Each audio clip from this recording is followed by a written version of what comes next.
রাসূলুল্লাহ সাল্লাল্লাহু আলাইহি সাল্লাম বলেছেন এই হিন্দুস্তানে আখিরি জামানা একটা যুদ্ধ হবে, ওই যুদ্ধের নাম হলো গাজওয়া হিন্দ। আচ্ছা বলেন তো এর মধ্যে কোনো সন্দেহ আছে? রাসূল এর আগেও যে দুইটা ভবিষ্যৎবাণী দিয়েছিলেন ঘটেছে। এখন এই যে ভবিষ্যৎবাণী এটা কি ঘটবে না? অবশ্যই কি ঘটবে। এবং সাহাবা একরামদের যারা রাসূল থেকে এই সুসংবাদ শুনেছেন সকল সাহাবীরা সকলেই মানসিকভাবে প্রস্তুত ছিলেন, যদি আমরা আমাদের জীবদ্দশায় সেই যুদ্ধ পাই আমরা সকলেই অংশগ্রহণ করব। তাহলে আমরা যারা মুসলমান আছি এই যুগের, আমাদের ভিতর কি এই নিয়তটা থাকা দরকার নাই যে আমরা যদি এই জিহাদে অংশগ্রহণ করার সুযোগ পাই আমরা আমাদের জান মাল নিয়ে এই যুদ্ধে অংশগ্রহণ করবো ইনশাআল্লাহ? থাকা দরকার না? যেই কথা বলতেছিলাম, হিন্দুরা বহু আগ থেকে খোঁজ খবর রাখতেছে, যার কারণে আমাদের ভারতবর্ষে কোনো ইসলামী শক্তির উত্থান এই উগ্রবাদী হিন্দুত্ববাদ সহ্য করতে পারে না। মুসলমানরা ভারতবর্ষে যখন শাসন করেছে তখন তো তারা কিছু করতে পারে নাই।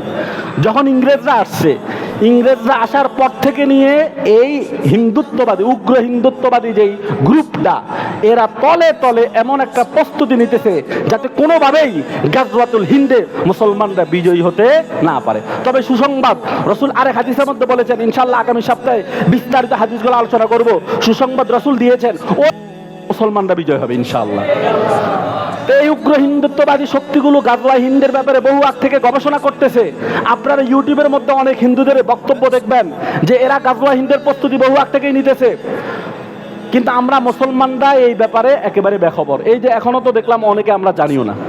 অবশ্য এটা আমাদেরও দোষ, কারণ আমরা ওলামা একরাম যারা কোরআন হাদিস গবেষণা করে ঘাটাঘাটি করে আপনাদের সামনে কথা বলি, আমাদের উচিত ছিল আপনাদেরকে এগুলো আরো আগে জানানো। কি বলেন? এগুলো আমাদের উচিত ছিল না? এই আমাদের ব্যর্থতার কথা আমরা স্বীকার করতেছি। দীর্ঘদিন পর্যন্ত আমাদের মুখগুলো বন্ধ ছিল, আমরা কথা বলতে পারি নাই। আলহামদুলিল্লাহ আল্লাহ আমাদেরকে সেই সুযোগ দিয়েছেন, এই জন্য আমরা এখন থেকে ইনশাল্লাহ এই ব্যাপারে কথা বলবো। কি বলেন? ইনশাল্লাহ। এই উগ্র হিন্দুত্ববাদীরা এরাই মুসলমানদের শক্তি যাতে ভারতবর্ষে কোনোভাবেই মাথা ছাড়া দিয়ে উঠতে না পারে এজন্য তারা বহু আগ থেকেই ষড়যন্ত্র করে আসতেছে। 1947 সালে ইংরেজরা যখন ভারতবর্ষ থেকে চলে যাবে, যাওয়ার সময় ভারতবর্ষের মুসলমানদেরকে বাংলাদেশ এবং পাকিস্তান নামে দুই ভাগে যে ভাগ করে গিয়েছে, এটার পিছনে ষড়যন্ত্র ছিল এই উগ্রবাদী হিন্দুত্ববাদের। এটা ইংরেজরা করে না, এটা হিন্দুরা করছে, জানেননি আপনারা? পরবর্তীতে কাশ্মীর যেটা মুসলিম অধ্যুষিত একটা অঞ্চল, এই মুসলিম অধ্যুষিত অঞ্চল কাশ্মীরকে অমীমাংসিত অবস্থায় রেখে যাওয়ার পিছনেও এই উগ্রবাদী হিন্দুত্ববাদের ষড়যন্ত্র। আমাদের বাংলাদেশে বিগত 16 বছর যাবত জঙ্গিবাদের যত নাটক আপনারা দেখেছেন সবগুলো ভারতের এজেন্ডা ছিল। এই বাংলাদেশের কেউ বসে বসে জঙ্গি নাটক করে নাই, এগুলো ভারতের ইশারায় হয়েছে, যাতে করে বাংলাদেশে কোনোভাবেই গাজওয়া হিন্দের কোনো বাহিনী প্রস্তুত হতে না পারে। এটা ছিল তাদের ষড়যন্ত্র। আল্লাহ পাক রব্বুল আলামিন যেটা বাস্তবায়ন করবেন এটা রুখার ক্ষমতা কারো নাই, আসেনি? রাসূল যে ভবিষ্যৎবাণী করেছেন এটা অবশ্যই ঘটবে এবং এটা রুখার ক্ষমতা কারো নাই। আলহামদুলিল্লাহ গাজওয়া হিন্দের প্রেক্ষাপট আমাদের এই হিন্দুস্তানে তৈরি হইতেছে এবং এই প্রেক্ষাপটটা তারাই তৈরি করতেছে, হিন্দুরাই তৈরি করতেছে, আমরা না। কারা? হিন্দুরাই তৈরি করতেছে। দেখেন গাজওয়া হিন্দ কেন হবে না?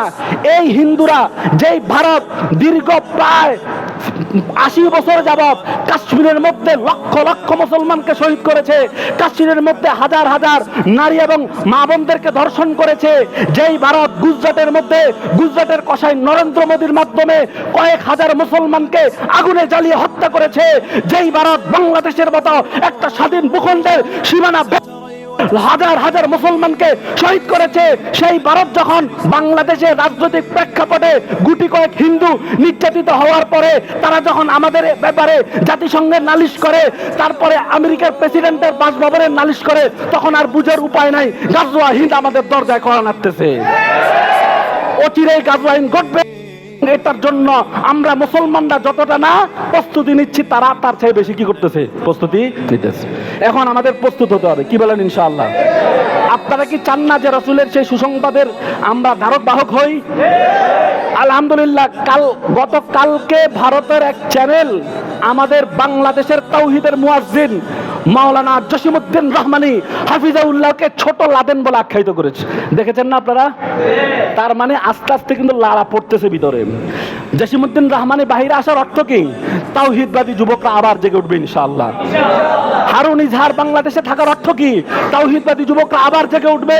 আলী হাসান ওসামা, মাহমুদ গুনবীরা থাকার অর্থ কি? বাংলাদেশের তাওহীদবাদী যুবকেরা আবার জেগে উঠবে ইনশাআল্লাহ। গাজওয়া হিন্দের প্রেক্ষাপট তৈরি হইতেছে ইনশাআল্লাহ। বিস্তারিত আলোচনা আগামী সপ্তাহে হবে। আমি আপনাদেরকে যে মেসেজ দিতে চাই, মানসিকভাবে প্রস্তুতি গ্রহণ করেন। যদি আপনার জীবদ্দশা আপনি নাও পান, কিন্তু ইনশাআল্লাহ সওয়াব পেয়ে যাবেন। আল্লাহ পাক রব্বুল আলামিন আমাদের জন্য এই সুযোগ রাখছেন না? মুসলমানরা যদি কোনো আমলের নিয়ত করে, নিয়ত করলেই সওয়াব। আপনি নিয়ত করেন যে আমি গাজওয়া হিন্দে অংশগ্রহণ করব, সওয়াব পেয়ে যাবেন। এবার যদি হায়াতে কুলায়, যদি অংশ নিতে পারেন, আপনার বয়স যত বছরই হোক না কেন, হযরত আবু আইয়ুব আনসারী যদি ৮৬ বছর বয়সে কনস্টান্টিনোপল যুদ্ধে অংশগ্রহণ করতে পারেন, আপনারা মুরব্বীরা পারবেন না? আর যুবকরা কি পারবে না? অবশ্যই পারবে। সেটার জন্য আমাদেরকে এখন থেকে মানসিক প্রস্তুতি নিতে হবে ইনশাআল্লাহ।